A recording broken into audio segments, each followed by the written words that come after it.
අපි කොහොමද බලමු දැන් මේ රේන්ජ් රෝවර් එක නියුට්‍රල් කරගන්න. දැන් මේක නියුට්‍රල් කරන්න මේක ගියර් බෝල් මේක උඩට එන්න ඕනේ. මේක උඩට එන්න මේක ඉග්නිෂන් ඔන් වෙන්නේ නැහැ. කොහොමද නියුට්‍රල් කරන්නේ? පළමුව ඉස්සෙල්ලම කරන්න ඕනේ මෙන්න මේ තියෙන කප් මේ දෙක ගලවලා අයින් කරන්න. රයිට්. ඊට පස්සේ මේක පොඩි ප්ලැට්නියක් කරගෙන මේ කවර් එක ගලවන්න අයින් කරන්න. කවර් එක ගලවලා අයින් කරගන්න.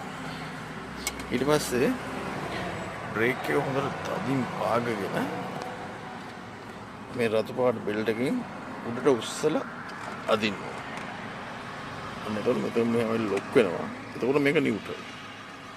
අපිට මේක ඉග්නිෂන් ඔන් කරගන්න ඔන් වෙන්නේ නැත්නම් වාහනේ නියුට්‍රල් කරගන්න තියෙන මේ රේන්ජ් රෝවර් එක නියුට්‍රල් කරගන්න තියෙන ක්‍රමය තමයි ඕක. ආයිත් අපි ඉවර කරලා මේක මෙතනින් දාලා හෝල්ඩින් එක දාලා